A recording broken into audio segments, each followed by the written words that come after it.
merespon nikmat dan ujian dari Allah Subhanahu wa taala. Kan biasanya kalau kita ngomongin tentang nikmat identik dengan syukur ya. Terus kalau ujian identik dengan sabar.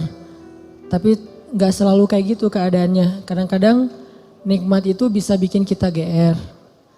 Ujian bisa bikin kita salah sangka kepada Allah Subhanahu wa taala. Seolah-olah Allah kalau kasih ujian itu kayak gak suka sama kita. Padahal kadang Allah kalau kasih ujian itu tandanya masih perhatian sama kita. Kenapa tuh perhatiannya ngasih ujian? Bisa banyak banget alasannya, bisa pengen ngapusin dosa-dosa kita, bisa pengen ngangkat derajat kita walaupun kita nggak usah terlalu kegeeran ke sana, minimal menghapus dosa-dosa ya. Bisa juga emang mungkin hanya dengan cara dikasih ujian kita rajin beribadah. Dan itu kita banget kayaknya tuh. Kalau lagi banyak masalah, tahajudnya rajin. Mendekati ujian nasional, tahajud nggak tinggal selama sebulan.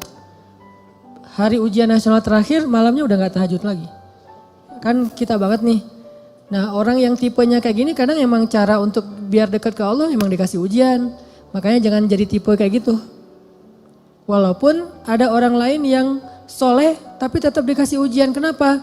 Karena Allah Subhanahu wa taala benar-benar pengen lebih dekat sama dia. Makanya Nabi bilang asyadun nas balaan al-anbiya summas salihin. Orang yang paling banyak diuji sama Allah itu orang para nabi, kemudian orang soleh, kemudian yang mendekati kesolehan dan seterusnya dan seterusnya. Ternyata kadang ketika kita dikasih nikmat, kita tuh jadi kegeeran. Jangan-jangan ternyata nikmat itu bukan sebuah anugerah, justru nikmat itu adalah sebuah istidraj. Gimana kita ngebedain anugerah sama istidraj? Indikatornya sederhana, seperti apa hubungan kita dengan Allah lewat nikmat itu. Kalau nikmat itu menjauhkan kita dari Allah dan makin nikmat makin jauh, biasa-biasa aja, lempeng dalam urusan agama, berarti nikmat itu adalah istidraj.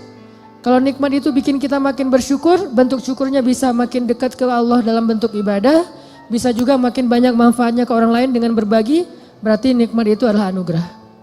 Dua-duanya nikmat, karena dua-duanya dinikmati. Tapi ada anugerah, fadl, ada juga istidraj. Atau kadang-kadang kegeeran kita kasus yang lain misalnya gini. Kayak dalam keluarga ya, dalam keluarga kita berdoa nih. Berdoa, ya Allah mudahkanlah rezeki saya, keluarga saya, pasangan saya, kayak gitu-gitu.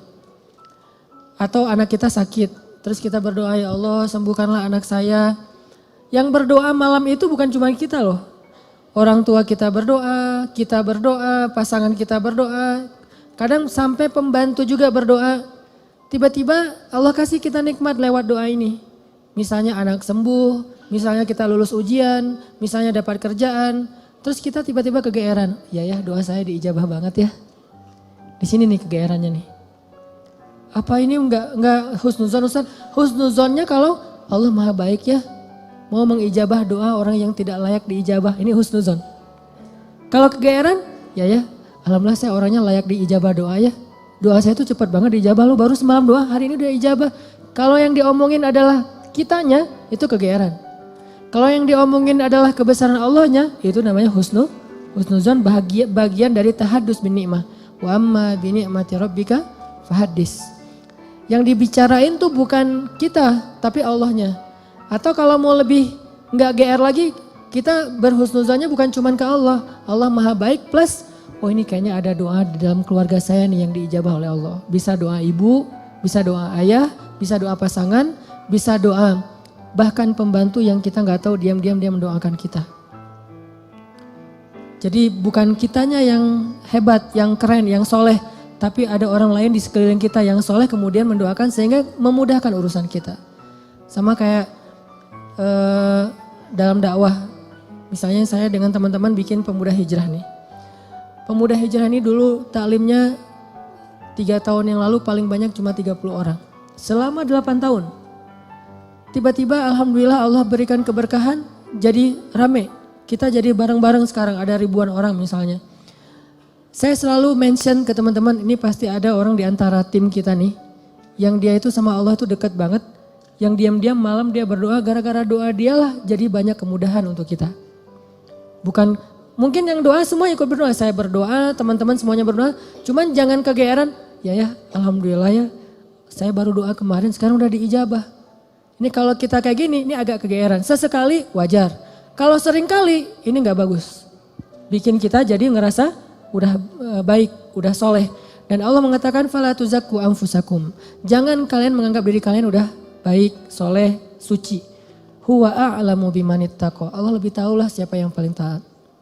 Jadi teman-teman, kadang kayak gitu kegeerannya. Atau ada juga bentuk kegeerannya gini.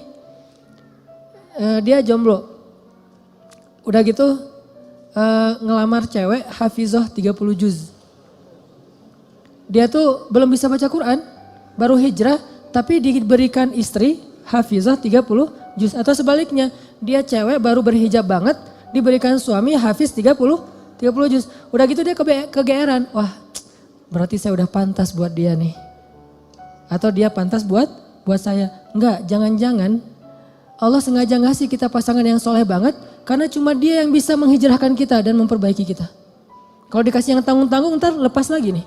Makanya dikasih yang gak tanggung-tanggung, sekalian aja yang paling soleh, yang paling taat, yang paling berwawasan agama luas, sehingga kita disuruh belajar ke dia. Bisa kayak gitu. Padahal yang datang ke dia itu banyak, ada yang sama-sama hafiz, kenapa yang lebih baik dari kita hafiz gak diterima? Karena udah sama-sama soleh, terus siapa lagi yang perlu diperbaiki kan? Bisa jadi kita justru ketemu dengan orang yang keren, karena Allah pengen memperbaiki kita dengan lewat orang itu. Ini biar kita gak kegeeran. Ustadz kenapa sih harus gitu-gitu amat? Karena itulah sifat orang yang beriman. Coba teman-teman buka surat orang-orang beriman. Surat apa? Al-Mu'minun. Surat orang-orang beriman. Surat 23 ayat 60. Itu sifat orang yang beriman. Surat 23 ayat 60. Bismillahirrahmanirrahim.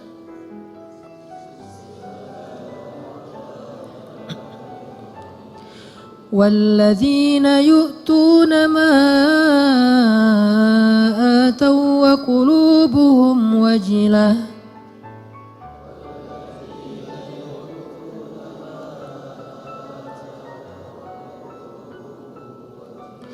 وقلوبهم وجلة أنهم إلى ربهم راجعون.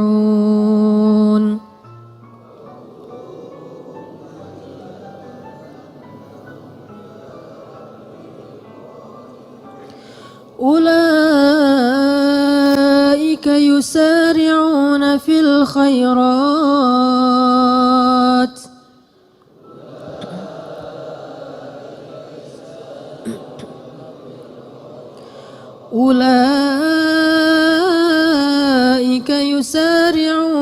الخيرات وهم لها سابقون.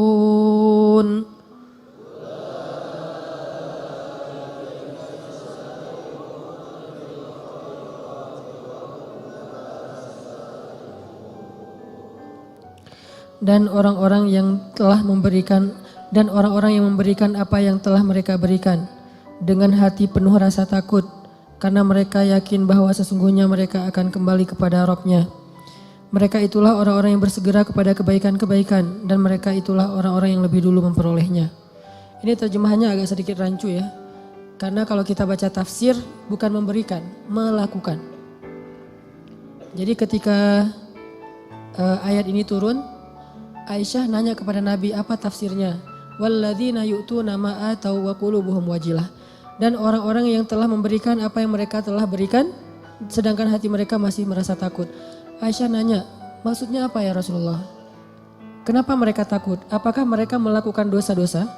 Apakah mereka bermaksiat sehingga mereka menjadi takut? Kata Nabi, bukan. Maksud melakukan atau memberikan di sini adalah mereka udah sholat, mereka puasa, mereka sedekah. Jadi bukan cuma sedekah ya, semua amal soleh.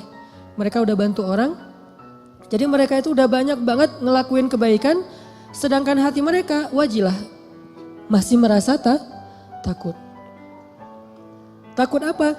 Takut ketika kembali kepada Allah, gak sanggup menghadap Allah dengan amal yang sedikit. Coba bayangin. Udah banyak amal masih takut menghadap Allah, wajilah. Gimana lagi kalau berbuat dosa, beramal aja masih takut sama Allah. Kalau kita kan kadang-kadang ngerasa takut ke Allah itu kalau habis buat dosa ya. Dan ini juga bagian dari iman, keren sih. Cuman iman kan berderajat-derajat. Lahum darajatun inda rabbihim. Orang beriman aja bertingkat-tingkat. Ada orang beriman ketika bikin dosa takut kepada Allah, langsung taubat. Ada yang lagi yang lebih tinggi, lagi berbuat baik takut sama Allah. Kenapa? Dia ngerasa amal baiknya tuh sedikit dan waktunya terbatas. Dia pengen berbuat yang banyak tapi nggak punya waktu, nggak punya merasa lemah, merasa tidak maksimal, merasa belum memberikan semua hak Allah, merasa kurang, merasa belum istimewa, belum sempurna. Ini orang yang walladzina yu'tuna ma atau wa qulubuhum wajilah. Makanya teman-teman kalau teman-teman perhatiin di akhir surat Al-Baqarah kan tuh ada doa Rabbana la tu'akhidna in nasina aw akhtana. Itu bukan doa orang yang berbuat dosa loh. Itu doa orang habis beribadah. Dia habis beribadah, habis sholat misalnya, doanya Rabbana la tu'akhidna in nasina aw akhtana. Udah beribadah masih minta maaf sama Allah. Ya Allah jangan marah ya sama saya kalau saya ada yang silap, ada yang lupa, ada yang gak sempurna. Ini orang beriman, udah beribadah masih minta maaf. Sama kayak ayat idza jaa nasrullahi wal fath wa ra'aitan nasa yadkhuluna fi dinillahi afwaja fasabbih bihamdi rabbika wastaghfir. Kalau telah datang pertolongan Allah dan kemenangan dan engkau melihat orang berbondong-bondong masuk kepada agama Allah. Maksudnya apa? Kalau dakwah kamu sudah sukses. Wahai Muhammad, wahai kaum muslimin, kalau dakwah kalian sudah sukses. Orang berbondong-bondong ikut pengajian, orang berbondong-bondong berhijrah. Jadi tren baru sekarang Islam misalnya di zaman dulu Nabi. Orang berbondong-bondong memeluk agama Islam. Dakwah kamu tuh udah keren banget, usaha kamu tuh udah maksimal. Ketika kamu mendapatkan kesuksesan dalam dakwah, maka pujilah Allah dan beristighfarlah. Kenapa? Habis berdakwah, habis sukses malah disuruh beristighfar. Dan yang disuruh itu adalah Nabi loh secara personal, bukan kaum muslimin. Kalau kaum muslimin mungkin mengatakan fasabbihu bihamdi rabbikum wastaghfiru gitu kan ya. Tapi karena personal, fasabbih bihamdi rabbika wastaghfir. Engkau wahai Muhammad. Jadi Nabi banget yang disuruh. Kalau Nabi aja disuruh istighfar apalagi umatnya. Dan Allah menyuruh Nabi istighfar bukan habis berbuat dosa, bukan. Karena Nabi tidak berbuat dosa. Kapan disuruh istighfar? Habis sukses dalam dakwah disuruh istighfar. Kenapa? Inilah mukmin. Dia nggak pernah merasa dirinya sempurna. Dia nggak pernah merasa bahwa ini karena kerja saya, karya saya, hasil jerih payah saya, karena saya hebat. Enggak. Istighfar tetap kepada Allah. Karena kalau nggak Allah tolong kamu nggak akan sukses. Gitu maksudnya. Kenapa kalau Allah nggak tolong kamu nggak akan sukses? Karena apa yang kamu lakukan itu harusnya kamu nggak bisa sukses. Soalnya yang kamu lakukan itu belum maksimal, belum ideal, belum sempurna, belum istimewa. Tetap aja ada kurangnya. Karena sifat dari insan mahallul khata' wan nisyan. Pasti ada salah dan lupa, pasti. Jadi gimana pun kita dapat nikmat, hati kita wajilah. Apalagi nikmat dunia doang. Nikmat ibadah aja tetap wajilah. Nikmat ibadah kan yu'tu nama atau berarti mereka sholat, puasa, zakat, sedekah, haji, umroh kayak gitu-gitu tilawah, hafal Quran tapi hatinya masih wa qulubuhum wajilah. Padahal itu yang dikasih nikmat ibadah loh. Gimana kalau yang dikasih nikmat dunia? Karena nggak mungkin kan nikmat ibadah itu istidraj. Mungkin nggak? Nikmat ibadah istidraj. Allah membiarkan dia aja sholat sendiri. Nggak mungkin kan? Istidraj itu hanya berlaku untuk nikmat dunia. Tapi kalau nikmat akhirat, ibadah, ketaatan, kedekatan dengan Allah, gak mungkin istidraj, itu pasti nikmat yang hakiki tuh. Tetap mereka ngerasa saya banyak kurang, saya masih, kalau sholat pasti tadi ada yang gak khusyuknya. Ada yang khusyuk 4 rakaat sholat isya, pasti ada hilang-hilangnya gitu kan ya. Lebih tepatnya ada khusyuknya sedikit, sisanya hilang. Mungkin itu lebih tepat buat kita nih. Gak sengaja kok udah salam aja. Atau tadi sujudnya 2 kali apa sekali ya. Tadi saya ruku gak sih? Apalagi kalau sholat sendiri tuh. Pas udah sujud, tadi saya ruku gak sih? Kan suka gitu tuh. Pas udah berdiri, tadi saya tahiyat gak sih? Atau langsung dari sujud langsung berdiri. Kan suka gitu. Salam, tadi saya syahadatan gak ya? Jangan-jangan langsung Allahumma sholli ala sayyidina Muhammad, assalamualaikum, assalamualaikum. Pas berdiri, tadi saya baca Al-Fatihah gak ya? udah mau ruku aja suka gitu. Berarti banyak kurangnya dalam ibadah kita. Tilawah juga gitu, pasti banyak baca yang salah. Jangan-jangan salah huruf, salah makna harusnya dosa. Puasa juga gitu, gak bisa jaga pandangan. Atau sedekah juga gitu, jangan-jangan saya sedekah belum bersih-bersih amat atau belum maksimal. Masih banyak yang saya tahan, masih kikir. Intinya adalah jangan ngerasa udah sempurna. Sehingga ketika Allah kasih kita nikmat, kita merasa diri kita emang pantas mendapatkannya. Bukan. Ketika Allah kasih kita nikmat, kita bilang sebetulnya saya gak pantas tapi Allah maha baik. Ketika Allah kasih kita hidayah, sebetulnya bukan saya udah sadar, Allah menyadarkan saya. Ketika kita dapat ujian, baru kita salahkan diri kita. Makanya hadis qudsinya yang saya sampaikan di booster, kalau kalian mendapatkan nikmat, janganlah kalian memuji kecuali Allah. Kalau kalian mendapatkan masalah, musibah, sesuatu yang buruk, janganlah kalian mencela kecuali diri kalian sendiri. Ini ke diri kita teman-teman. Dan ini kaidahnya tidak berlaku untuk orang lain ya.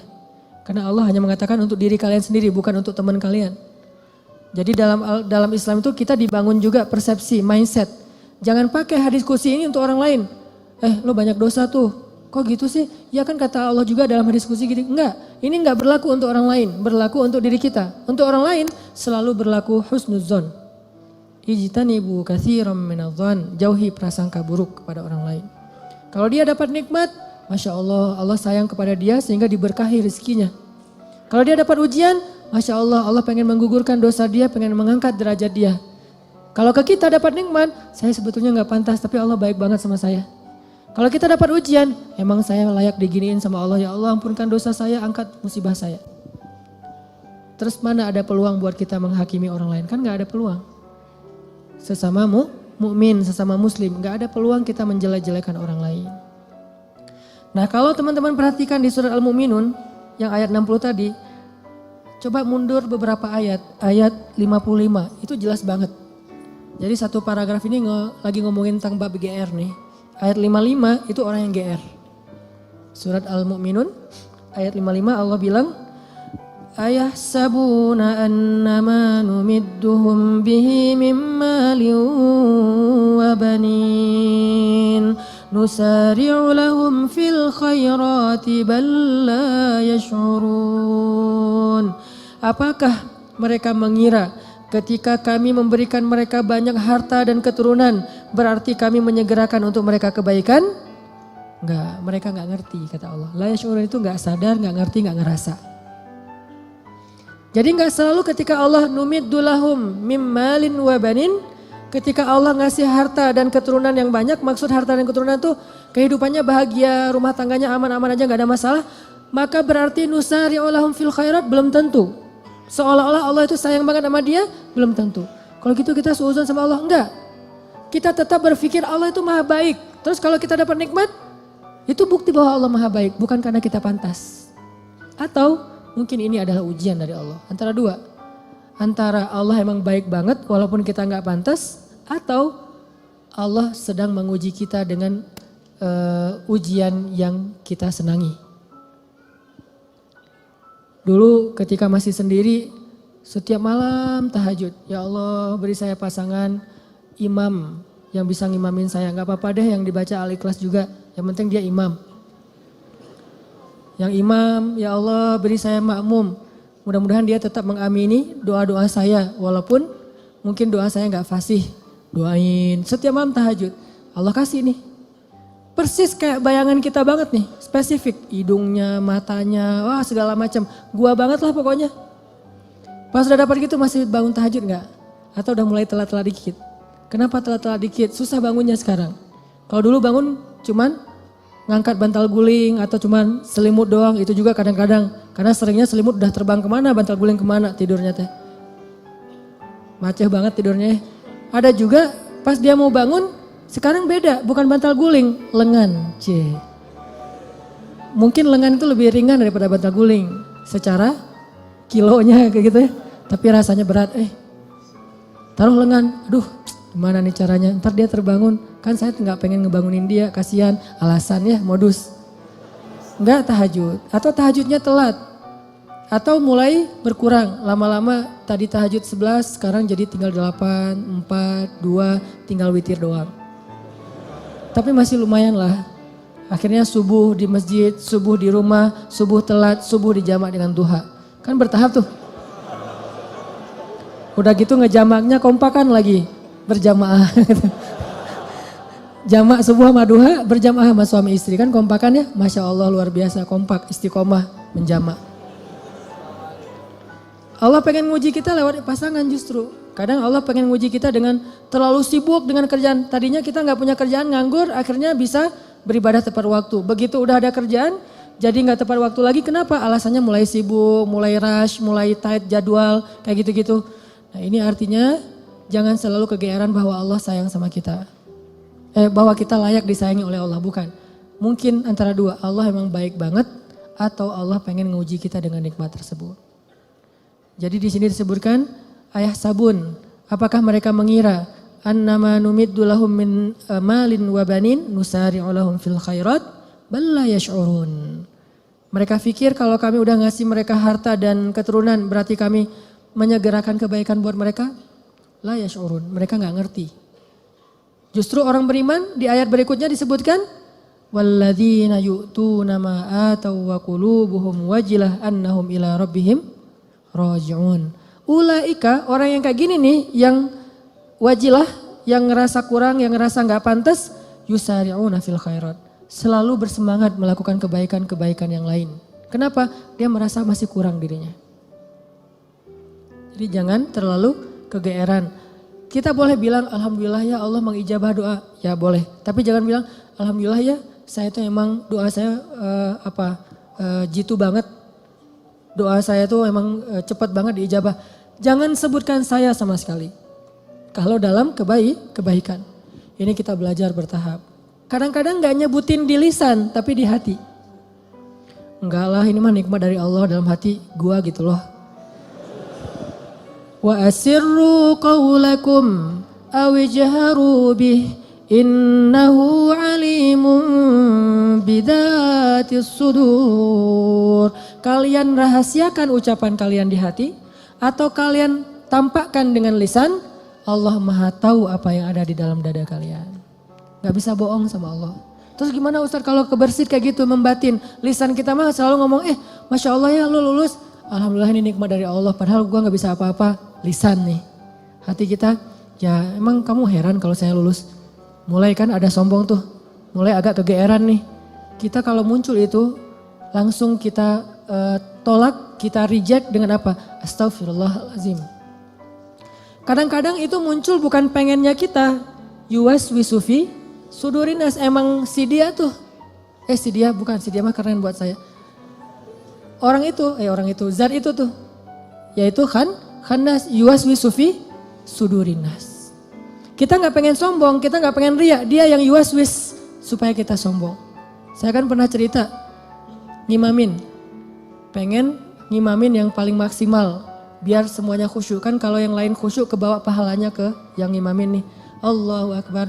Alhamdulillahi Rabbil Alamin. Semaksimal mungkin. Sebisa mungkin yang bagus bacaannya.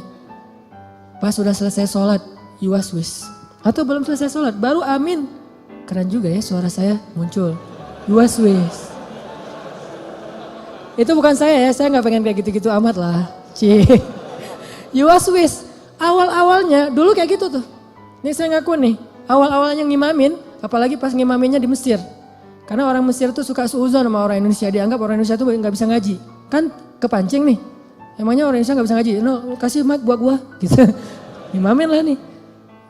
Ngimamin ada niat pengen nunjukin orang Indonesia tuh ngajinya bagus-bagus. Mulai agak-agak melenceng tuh. Sehingga pas selesai sholat orang muslim, Masya Allah kamu Indonesia tapi ngajinya enak dan segala macam. Ya udah kamu tarawih aja di sini jadi imam. Muncul waswasah, yuwaswisufi sudurinas. Bukan pengennya kita. Pulang ke Indonesia juga kayak gitu. Ada yang Ustadz saya baru pertama menangis ketika sholat gara-gara Ustadz. Padahal saya ke umrah juga gak nangis. Di sini bisa nangis Masya Allah. Langsung yuwaswis. Wah itu habis-habisan tuh. Gimana caranya? Gara-gara itu terus saya gak jadi berusaha semaksimal mungkin. Ya udah deh gue biasa-biasa aja daripada sombong. Alhamdulillah Rabbil Alamin, Ar-Rahmanir Rahim. Ustaz kok ngajinya gitu? Saya nggak mau sombong. Was-was juga ya, was-was. Wah lu ikhlas banget ya orangnya, ikhlas. Ikhlas yang butuh istighfar. Sama dengan istighfar, yahtaju ilal istighfar. Istighfar butuh istighfar. Kenapa? Ya ini main hati nih, berat nih. Terus gimana caranya? Gak apa-apa, lanjutin aja. Awalnya emang ria, sombong, dikit-dikit. Bertahap, lama-lama dia akan berkurang. Dengan kita reject. Enggak. Mau enggak sih, kita tuh enggak setuju sama dia. Lama-lama dia enggak akan ngaruh lagi di hati kita. Sesekali doang ngaruh, dia lebih gampang nolaknya. Tapi kalau kita menghindar terus, susah. Sedekah gitu, dilihat orang, wah 100.000 Yang di sebelah cuman 1.500 koin, kita 100.000. Awalnya sih emang beda sih rasanya. Karena pertama 100.000. Awalnya nih, besok lama-lama biasa aja. Lama-lama nggak ngaruh sama sekali. Udah di hati kita tuh udah kebal. Kan ini kematangan jiwa kita dalam bermasalah ya. Orang kalau lagi puber pasti kayak gitu teman-teman. Ekspresif, heboh, lebay, itu orang puber. Baru pertama ke masjid, heboh gitu ya. Wah, gua baru ke masjid. Tapi kalau udah kebiasaan ke masjid, apaan sih yang mau dibanggain, biasa aja kali ke masjid gitu. Baru pertama tahajud, wah udah bangunin temannya tuh semuanya, bangun. Enggak bangun, saya aja udah 2 jam bangun dari tadi. Udah 11 rakaat, pamer. Namanya juga lagi puber. Baru hafal 1-2 hadis, wah ini dhaif. Semuanya dhaif, cuma dia doang yang sahih gitu. Lagi belajar. Kalau udah biasa hafal hadis, biasa aja. Atau emang gak hafal gitu. Kayak saya misalnya, karena gak hafal hadis ya udah gak usah komen-komen deh, biasa-biasa aja. Toh bisa jadi saya komen dhaif ternyata sahih. Daripada saya mendhaifkan yang sahih, mending saya diam. Nah ini artinya jangan menghindar, tapi di-reject. Begitu kita kegeeran di dalam hati, enggak. Ini hadza min fadli rabbi. Ini anugerah dari Allah. Ini Allah Maha Baik. Ini semuanya karena kebaikan Allah gitu. Lama-lama setan akan cari jalan lain, enggak akan yuwas-wis lagi. Dia akan menghindar. Sampai kita menjadi orang yang kalau kata guru saya mukhlasin. Apa arti mukhlasin? Kalau mukhlisin orang yang ikhlas. Kalau mukhlasin orang yang udah enggak ada bedanya di mata dia emas dengan batu. Udah sama tuh. Ketika ditaruh emas, dia senyum, dikasih batu juga dia senyum. Gak ada bedanya antara batu dengan emas, mukhlas. Maka setan udah gak bisa ngegodain dia. Gimana ngegodain? Orang emas dan batu sama di mata dia. Tapi kalau emas masih lebih berharga daripada batu, cuman dia masih berharap ridho Allah, itu namanya mukhlis. Kalau emas lebih berharga daripada batu dan dia tidak lagi berharap ridho Allah, itu udah gak mukhlis. Ada orang yang riya, ada mukhlis, ada mukhlas. Di mata Nabi Muhammad SAW, emas dan batu itu udah sama. Makanya setan udah gak mau ngoda-ngodain Nabi Muhammad. Kecuali ada setan yang masih anak baru gitu, ngodain Nabi Muhammad. Kalau setan yang udah senior ya, udah tahu oh itu Muhammad gak usah digodain deh, habis-habisin waktu loh. Mending godain yang lain-lain aja yang sahabat. Tapi kalau yang baru-baru kayak semangat gitu, gua mau godain orang nih. Pas ngeliat, ini ada lagi sholat digodain, Nabi Muhammad digodain. Kan sia-sia ya. Jadi kayak buang-buang waktu gitu. Dia godain Nabi Muhammad, begitu Nabi selesai sholat dipegangin, digulung sama Nabi, digantung di tiang masjid. Teriak-teriak gitu. Pas pagi-pagi anak-anak Madinah, anak-anak kecil gitu, pergi sholat subuh ngelihat ada bola tuh mau diambil sama mereka, mau ditendang-tendang. Kata Nabi jangan. Udah ditendang-tendang mereka, dia udah kesakitan, dikeroyok sama anak kecil Madinah gitu. Bayangin jin di masa itu jadi bola. Terus ditendang-tendang sama anak Madinah, diambil sama Nabi, dilepas, terus dia lari. Baru dia sadar sekarang, saya ternyata salah godain. Yang digoda adalah Rasulullah SAW. Kata teman-temannya, lo sih gak nanya-nanya ke senior. Ini teman-teman artinya memang gak bisa sekaligus. Kadang emang kita kegeeran juga. Dan saya ngerasa kadang kegeeran. Lagi doa kayak kemarin misalnya, ya Allah saya doa di dalam hijir ya. Saya doa ya Allah kasih saya jalan agar saya bisa mengunjungi kamp pengungsi di Suriah. Saya pengen banget ke sana gitu, pengen ngelihat langsung, mudah-mudahan dari situ semangat untuk bersosial, ngelakuin kegiatan kemanusiaan itu lebih kenceng lagi. Pulang dari sana nggak lama kemudian dapat jalan langsung, insya Allah April mau ke kamp pengungsi misalnya, langsung kegeeran. Doa saya diijabah ya, keren ya, yang muncul kayak gitu kan? Enggak. Kita tolak nih. Gimana nolaknya? sebetulnya sih saya belum pantas ke sana, tapi Allah pengen ngasih saya ke jalan kebaikan gitu. Terus aja gitu. Lama-lama hal-hal yang kayak gitu nggak akan mempengaruhi keikhlasan kita lagi. Terakhir teman-teman, balik lagi kepada awal, kalau kita ngelihat ada orang dapat musibah, kita berhusnuzon dengan cara mudah-mudahan musibah ini mengangkat derajat dia. Kalau kita ngelihat teman kita dapat nikmat, kita berhusnuzon dengan mengatakan dia memang pantas mendapatkan nikmat itu karena Allah sayang sama dia. Sebaliknya kalau ke kita dapat musibah, kita katakan saya banyak dosa makanya dikasih ujian kayak gini untuk menghapus dosa saya. Kalau kita dapat nikmat, kita katakan saya sebetulnya nggak pantas tapi Allah maha baik sehingga Allah memberikan kenikmatan ini untuk saya.